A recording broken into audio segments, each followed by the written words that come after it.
The Amazon Lily arc of One Piece is the shortest since post-Enies Lobby, but there's still a good deal to react to and break down with this island of women and the warlord who rules over it. Hey, I'm Denny, and this is my One Piece watch-along series where every 2 weeks, I give my first impressions of the One Piece story arcs I'm watching in the anime.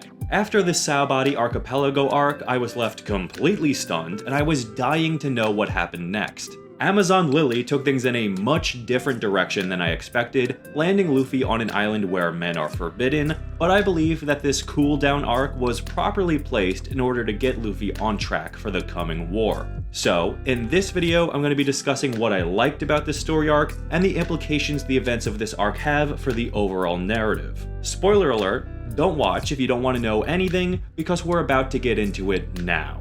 To begin, we pick up right where we left off with Luffy being transported by Kuma's paw powers. He crash lands, and right away we get an interesting little tidbit with Luffy reflecting on how being in this jungle isn't unlike the times Garp would leave him to fend for himself, but Luffy quickly shakes the thought away. He seems to be repressing some memories of his childhood, and I wonder if that is going to come up later, since Garp and Ace seem to be a large part of this saga. Anyway, Luffy eats a weird-ass mushroom and is rescued by some warrior women who mistake his rubber peen for a mushroom before finding out he's actually a man. Just the right mix of clever and dumb, this genital reveal lands Luffy in jail. From here, Luffy escapes and goes on the run around the island. This is some classic Luffy comedy, but his story was mostly just spinning its wheels for a couple of episodes, while the character of Boa Hancock was being introduced to the audience, who I was fascinated by. Boa Hancock is another warlord of the sea, and we meet her as she is being summoned to fight in the upcoming war with Whitebeard,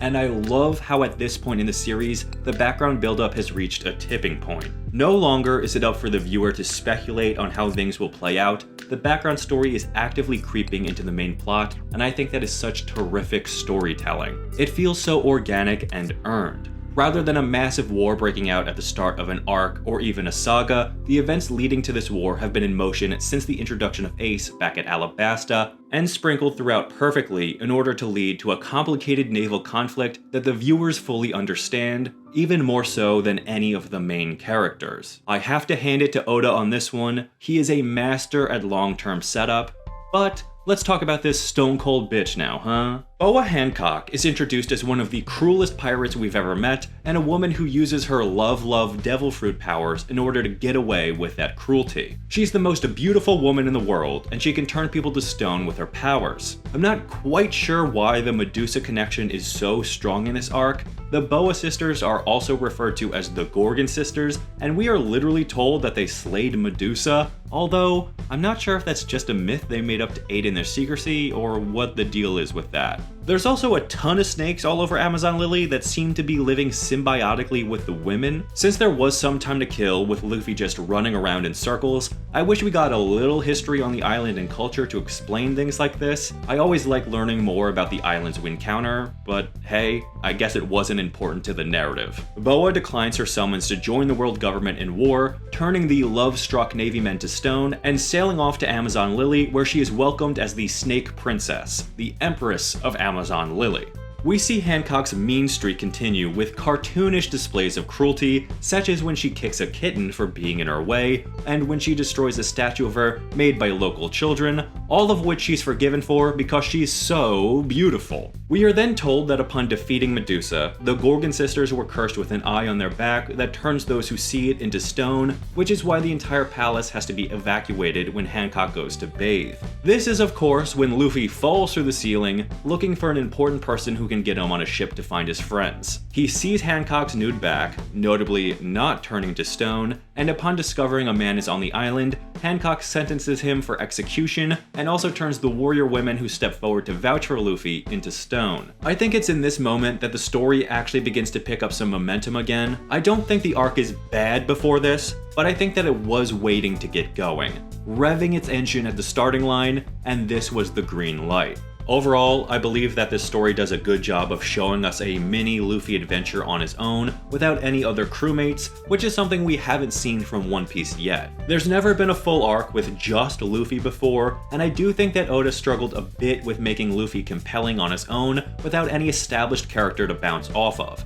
hence why he's mostly running around and being goofy for 4 episodes straight. He does make a connection with Margaret during that time, but it wasn't anything too deep. So, after the Snake Princess had been somewhat established concurrent with Luffy's hijinks, that's when Luffy can come back into the main story and stop zipping around, because now he finally has an established character to work off of. Once Margaret and the others are turned to stone, and Luffy has to battle Hancock's sisters in order to protect them, that's when Luffy really becomes an active character again, and he can clash with Hancock in a way that is impactful on the narrative and that the audience has become invested in. This fight is pretty interesting because this is the first time we see Luffy use Hakai energy, and I'm still pretty confused as to what that is. I thought it was a little weird he could just do it all of a sudden in such a vicious burst, but hey, the plot's gotta happen, I guess. They are really hyping up this Hakai stuff at this point, and it feels kind of weird for Luffy to not follow up on his massive explosion of power that knocked out more than half the women in the stands. But I guess Oda is saving the big explanation for a later date. The thing that interested me the most was this concept of the Conqueror's Hakai that apparently everyone can sense Luffy has and also Hancock has. Really, no clue what this means, but I guess Hakai breaks down into different categories, and Luffy, of course, has got the craziest kind, which makes everyone freak out for a hot sec. Patience seems to be key with this Hakai power, as any additional information comes sporadically and only builds further questions rather than answer any existing ones. So, I don't know. I'm still intrigued is all I can really say. After the battle resumes, Luffy goes to cover one of the sisters' exposed backs, and that act of kindness gets Hancock to call off the execution. Luffy then pleads with her to unstonify the ladies, but Hancock decides to test him instead. He can either save the women or get a ship off the island. Without a thought, Luffy thanks her for being willing to free Margaret and the others, and that, right there, is what really opens Hancock's eyes to the type of person Luffy is. She saves the others and then invites Luffy into the palace, where she explains what her deal is. I think the backstory we get on Hancock is pretty disturbing, and it ties in really well to the previous arc, since it's all about the cruelty of the Celestial Dragons and the slave trade on the Saobody Archipelago. We also end up getting Hachi's backstory fleshed out, or at least some vital details hinted at, that go to make him even more of a sympathetic character, which again, I wasn't expecting for that octopus boy, but I really appreciated. So after Elder Nyan shows up and tells Hancock that Luffy fucking clobbered a Celestial Dragon, Hancock gives her full backstory. She and her sisters were slaves, and as such, they were branded with the mark of the Celestial Dragons, which is why they don't want anyone to see their backs. They managed to escape Mary Joy's in a slave revolt started by a fishman pirate named Fisher Tiger, who seems just mysterious enough to be relevant later on. And that's that. The mean old lady actually has a sensitive side. This isn't the most unique story beat in the world, but I appreciated that they made her backstory legitimately traumatic in a way that informs her actions and her hatred of men. Her particular hatred of the Celestial Dragons is also relevant to Luffy's actions in the past arc, because I believe a big part of why Hancock falls head over heels for our young pirate captain, other than the fact that he seems to be the only one immune to her charms, is because he was willing to rocket one of those disgusting fuckers in the face. Which brings me to a discussion of these two lovebirds. I think that Hancock falling in love with Luffy is so ridiculous and charming. It really serves to humanize this cold character beyond having a sympathetic backstory. She can even continue to kick puppies and baby seals while still being totally smitten with Luffy in a way that works really well for her style of comedy. I have to say that Oda does a fantastic job of making characters funny in their own way, and although it can take a little while to set in, that's because the comedy is very much based within character. While the Luffy and Hancock relationship does really remind me of the Goku and Chi-Chi relationship, I don't think that's a bad thing. It isn't the most original dynamic in the world, but having Hancock be an absolute bitch to everyone else in the whole world, but having the softest of soft spots for Luffy, who just calls her Hammock, is pretty damn funny. Her love for him is also vital to progressing the story forward with some serious moves that are going to have real ramifications for the future, so let's talk about the end of this arc.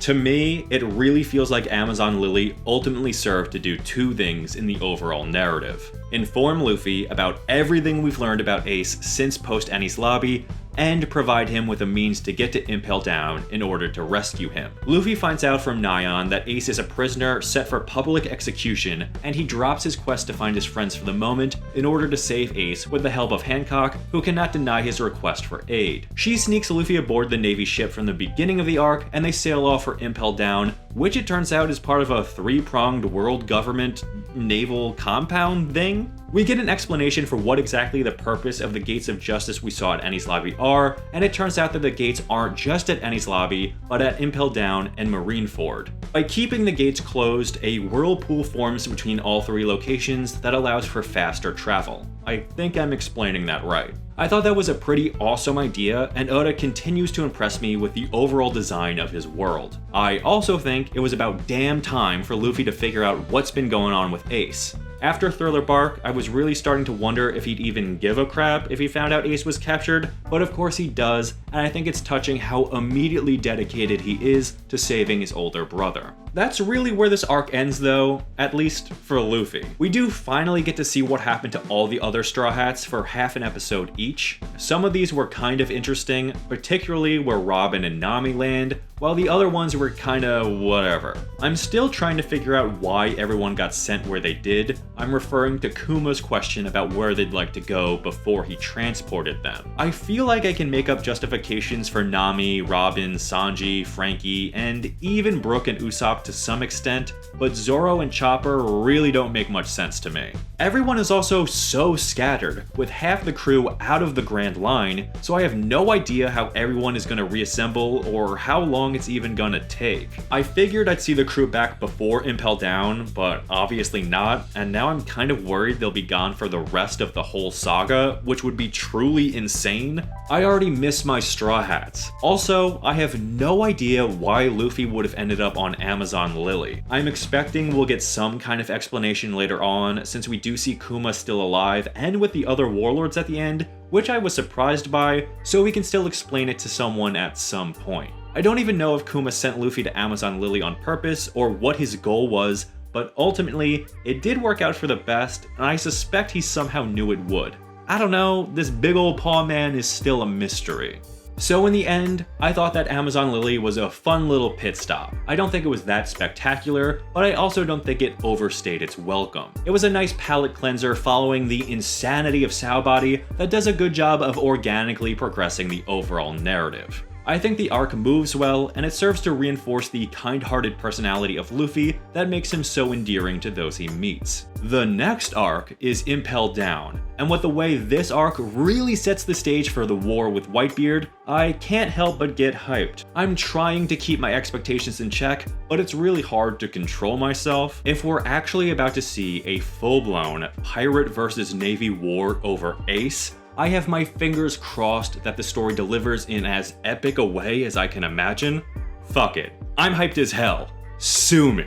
I'm curious to get your thoughts on Amazon Lily. Did you like it? Did you hate it? Where does it rank for you overall? Also, did you enjoy seeing Luffy on his own? I feel like it's an interesting direction to take a character who has always been with a crew, but I also am missing the group dynamic. Let me know your thoughts on that and whatever else you like. I try and respond to every comment, so let's talk about this arc. My next video on Impel Down will be out in 2 weeks, so if you want to see that when it releases, then please make sure you're subscribed. Thank you so much for watching this video. I'm really looking forward to talking about the next arc soon, but until then, I'll shut up.